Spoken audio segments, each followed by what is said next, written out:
Surfing isn't religious in one sense, but it's very religious in another sense. It doesn't give you religious answers. It doesn't tell you whether Christianity is true or Hinduism is true, but it gives you a religious experience.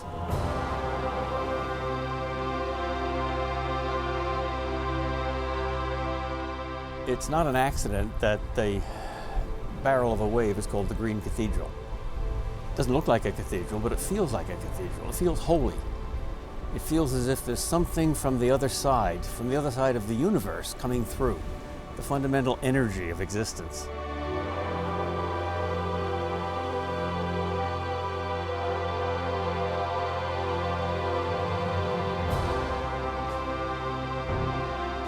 All forms of energy, and everything is made of energy, are in the form of waves. So a wave is a kind of an icon of the fundamental force that there is. So even atheists feel holy or lifted up into the holy when they're in a wave. I think it's very difficult to be an atheist at sea.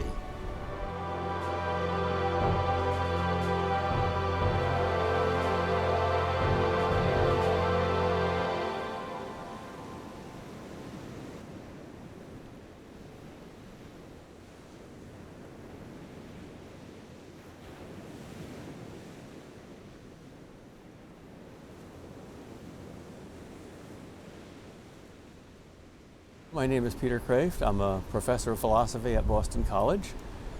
That's an intellectual prostitute. I sell wisdom for a fee, and Boston College is my pimp.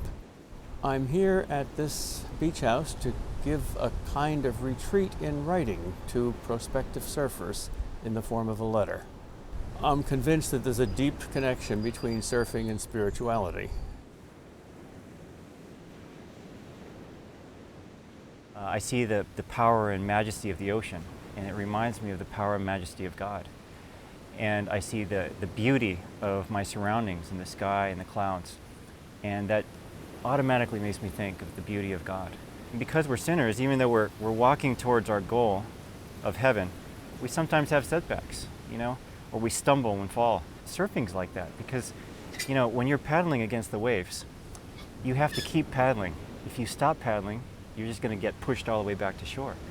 So you keep paddling, and maybe a wave will come right against you, and it'll push you back a few feet. But that's okay. You advance 20 feet, get pushed back maybe 5. Advance another 20 feet, get pushed back 5. And that's really what our spiritual work is like. There's a good dose of humility, I think, in surfing. Sometimes you wipe out on a wave and you swallow salt water. And it's a reminder that there are forces greater than you.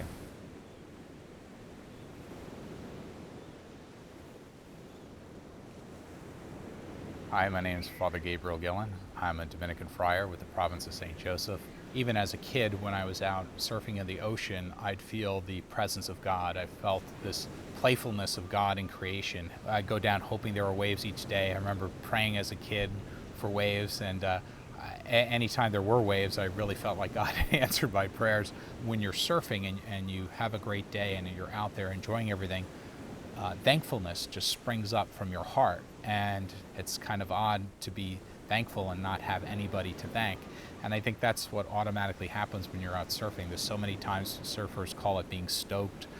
You just have a wonderful day. You're walking back from a beautiful day at the beach, and this feeling of gratitude springs up from your heart.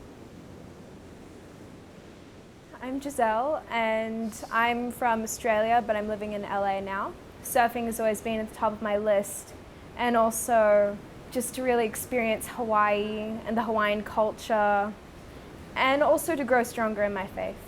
Just in ordinary daily life, whether you're in the water or you're walking on the beach, that you can really just be with God in those moments and really thank Him and offer up your joys and sufferings to Him. Hello, my name is Ricardo Cabrera, or Ricardo Cabrera. You can roll your R's if you want. I was born in Mexico City, grew up in Guadalajara. I came on this trip to have a great experience. First time in Hawaii, it's always like a dream since I was a kid. All this concept about surfing in Hawaii, learning surfing in Hawaii, and then being in contact with nature and have this experience of God. Hi, my name is Linda. I'm a uni student from Australia and I'm 19 years old. And I came on this camp to learn how to surf and to somehow get back on track with my faith, get some sort of like support just from anywhere that I can.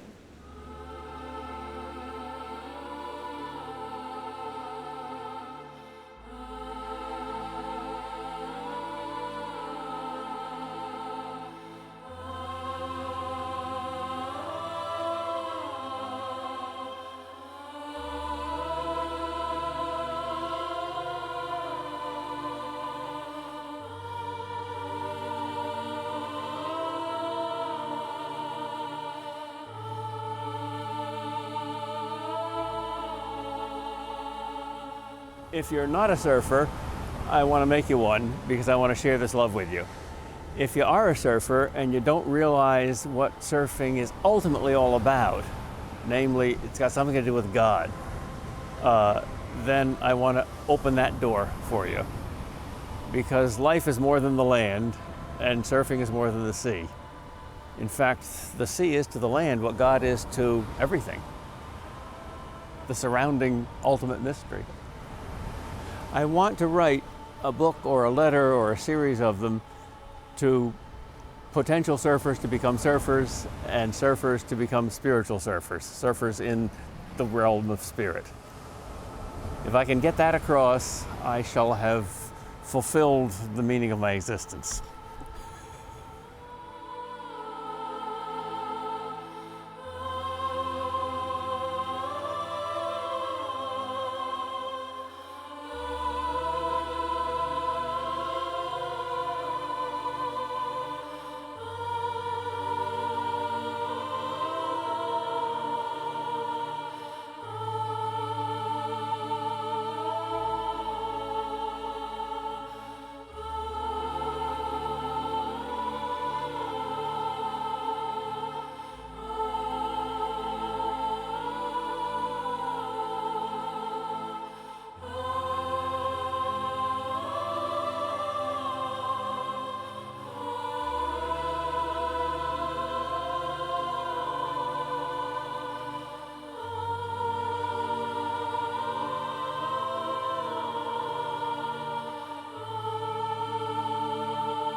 I think the most useful and commonsensical philosopher who ever lived was Aristotle. And Aristotle said there are 4 questions you can ask about anything. And the most important of the 4 questions is what he calls the final cause. Why? What good is it? So the most important question you can ask about surfing is what good is it? What do you get out of it? And Aristotle's answer to the question, what is the good of everything? What does everybody want out of everything? Is happiness. True happiness, real happiness, deep happiness. I surf because I want to be happy. Surfers are happy. You want to be happy? Be a surfer. It's as simple as that. There are 2 philosophies of life. You live to eat, or you eat to live. Which is the means, which is the end. Instead of eating and living, let's talk about work and leisure. Do you work in order to have leisure to do what you really want to do, or do you have leisure just so that you can work more efficiently? Our society is so puritanical and over-responsible about work that it sees leisure as simply a necessary oasis in the desert. I think Aristotle was right in saying it's the opposite. You work in order to have leisure. Leisure isn't just relaxing. Leisure is doing the things that are worth doing for their own sake. Most jobs are done for money. And money is a means to an end. In fact, money is the stupidest possible answer to what is the end of human life, because the essence of money is a means. How can a means be an end? So if you work for a salary, you work for leisure. But surfing is one example of something you do for its own sake. You don't, unless you're a surf prostitute, surf for money. You surf for happiness. We like to start with a lesson at the North Shore. And the reason we do it there is because we got some professional instructors and nice gentle waves. and it kind of gives the surfers confidence. And we have spiritual talks where we talk about different themes.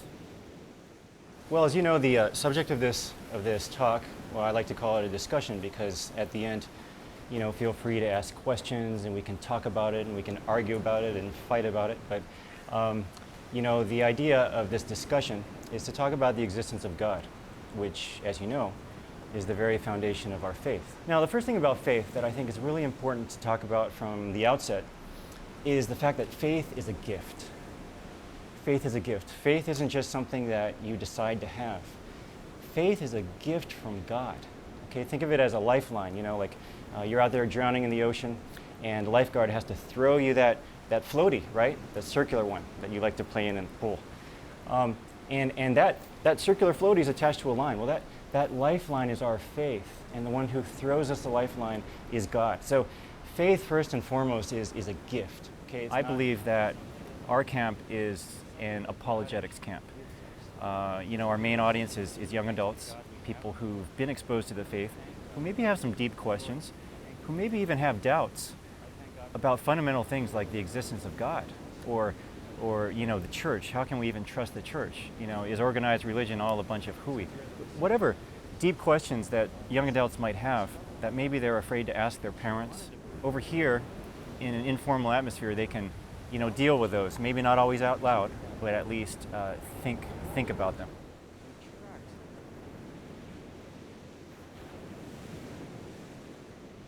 Stoke is a special word that surfers use for the special high or happiness or mystical experience or out-of-body experience that they seek and that they get in a great wave.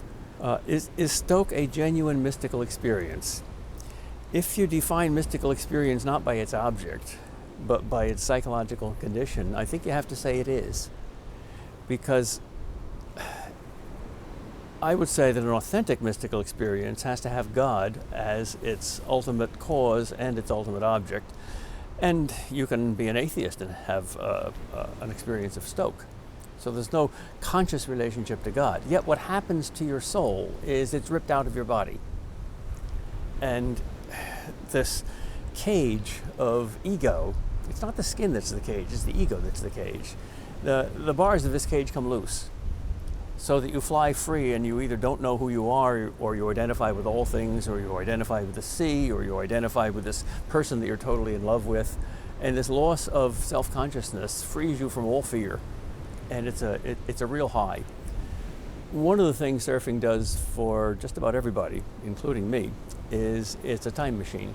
It's literal magic. It makes you a little kid again. When I see waves, I want to whoop. There's not much that makes me want to whoop. I lose self-consciousness. I become not embarrassed by screaming and shouting and running into the wave like a 2-year-old. There's a word for it. The Iroquois have this word, orenda. It's a kind of mystical word. It means the spiritual sugar that the Great Spirit put into nature to make it so attractive. It's especially present in the sea and in stars and in mountains. We can't live in the sea. Why do we love it? That power, you can have a name for it. You can call it orenda, you can call it emo if you want, but it's just a name for a mysterious power. Maybe in heaven we'll understand it if we get into the mind of God. Here all we do is enjoy it, not understand it. We of course have meals, breakfast, lunch, and dinner. We have some time for tourism as well. And the different type of tourist activities that we've done this week, we've done a driving tour of the North Shore, the Northeast Coast. We've gone along the ocean, taken pictures. And then we also go to a luau, which is really good for people, especially those who've not been to Hawaii before, because they get to see the different kinds of Polynesian dances. God is happy when he sees us enjoy things, when he sees us smile.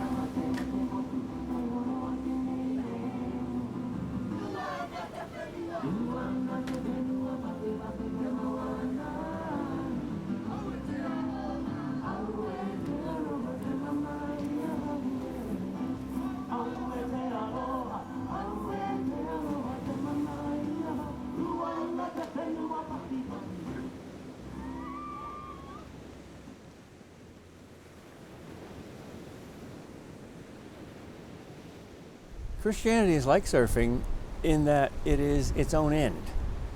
It's not useful for some other end. To be a Christian because it helps you to have a good conscience and get some sleep at night, or to be a Christian because it satisfies your family, or because it helps you to be patriotic.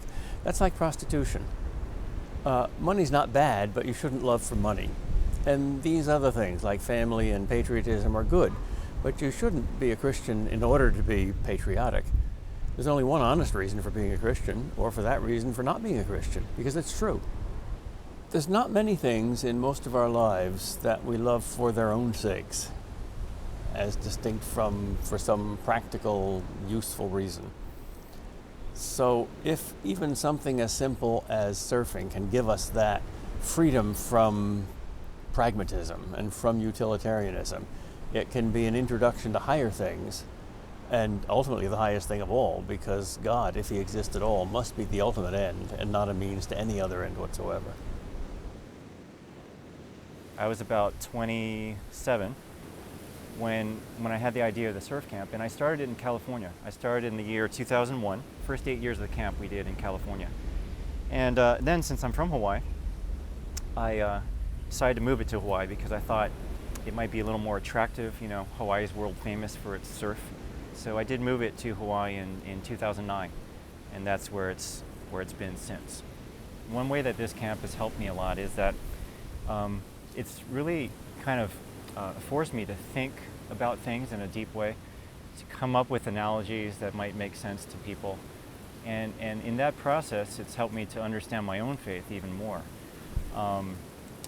It's almost like, you know, you learn more as a teacher even than your students do, because you have to, you know, read up on the subject, study more, refresh what you already know, take notes, and it's a very enriching experience. All right, who haven't I picked on yet? Giselle. Okay, so Giselle's head there, all right, Giselle's head is the most important part of her body because her head has her face and it has her brain, okay? And these are important because her brain thinks and feels, and her face, right, is her identity. What if Giselle says, I have a headache, or Robert had one the other day. I have a headache. And so he stopped surfing, had to take some water. He didn't say, oh, my head hurts, but my body's fine, so I'll just keep surfing. No, the head suffers, the whole body suffers, okay? Our body is united to the head, it can't be separated. That's the same union that we have with Jesus Christ. That's incredible. We are members of his body. We're members of his body. It's like when God the Father looks down at this room, he's seeing members of Jesus Christ's body. That's incredible.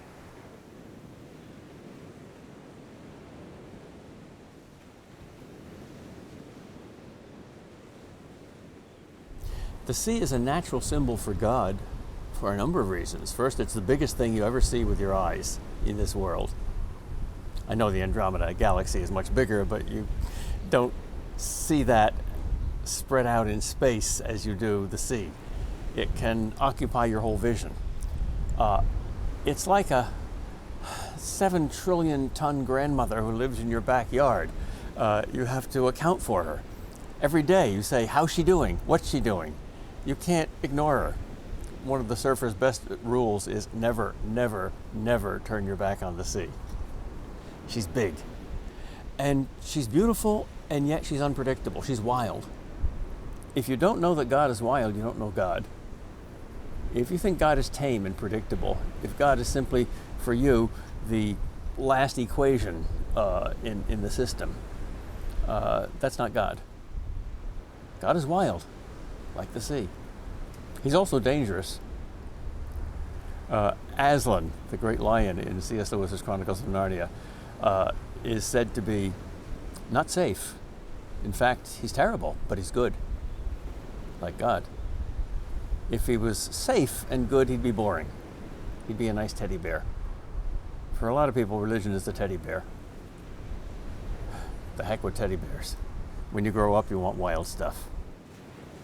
Here's a passage that fascinates me from one of King David's Psalms. I almost think David was a surfer. The floods have lifted up, O God. The floods have lifted up their voice. The floods lift up their roaring. Mightier than the thunders of many waters, mightier than the waves of the sea. The Lord on high is mighty. David must have seen great waves, to use great waves as a symbol for God.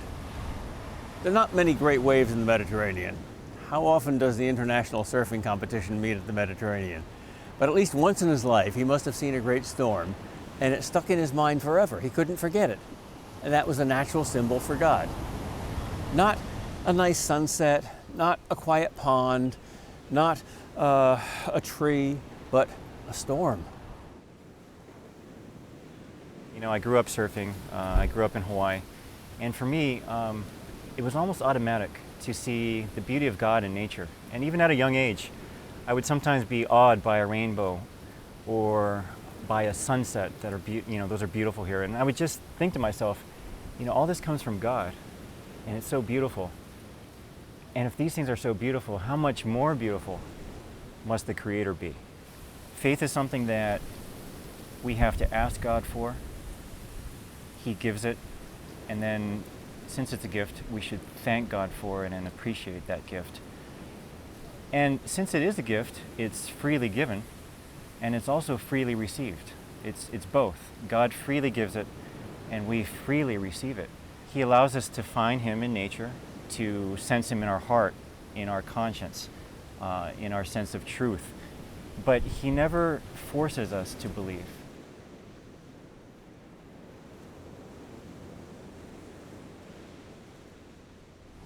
In a sense, God surfs on our souls. He rides the waves of our souls. He conforms His omnipotent power to our needs. He's not just on the lip, He's in the trough, invisible most of the time.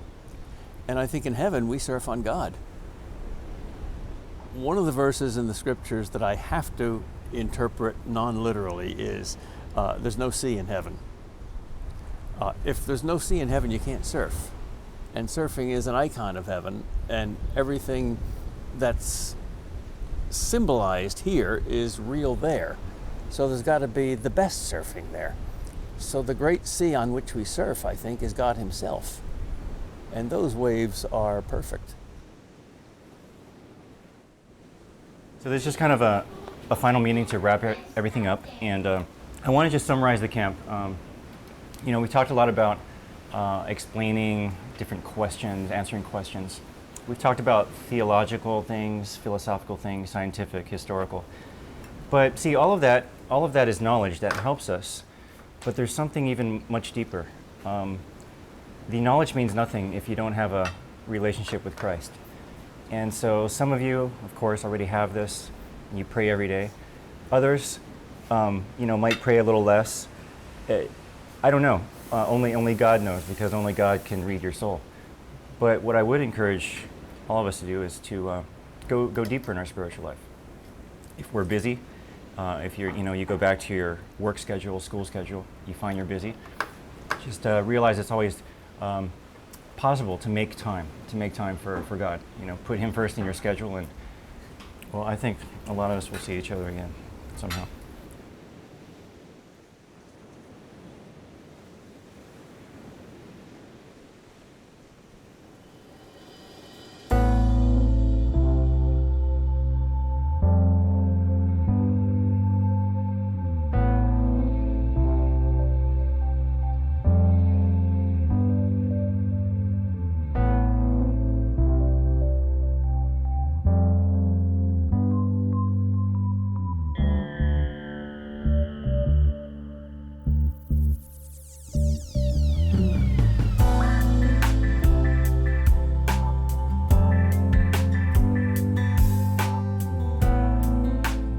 Surfing is not an organized religion.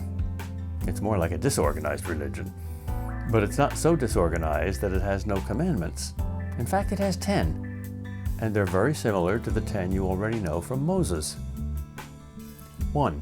Surrender to the Creator of the sea. Know your weakness by knowing the sea's power. Know your ignorance by knowing the sea's mystery. Know your smallness by knowing the sea's greatness. 2. Do not worship even the biggest, most beautiful thing on earth, the sea. Only God is God. Do not confuse the finite with the infinite. 3. Listen to the sea. It will teach you to listen more and to speak less. It will teach you not to take names in vain. 4. Let the sea teach you to forget time and to just be. Let the sea teach you to celebrate Sabbaths. 5. Honor your ancestors of the sea and their honor of all nature. They saw nature as the cathedral given to you by your Creator, loaded with icons like the sea, to remind you to surrender to Him. Your ancestors are wise. 6. Do not kill beauty. Beauty is your soul's life, your soul's water.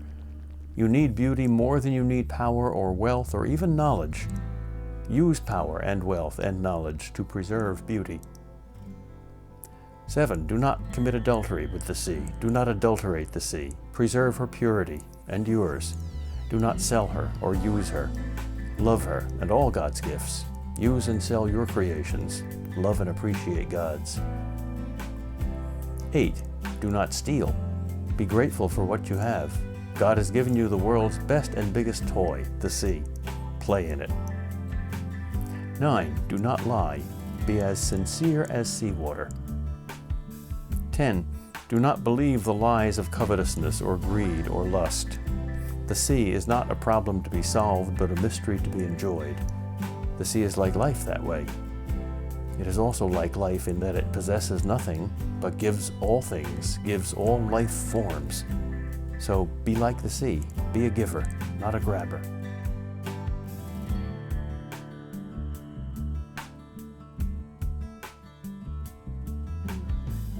Following the wave of ultimate reality, riding the swells of divine providence, ecstatically surrendering to the foaming joy of God, that's the life of heaven.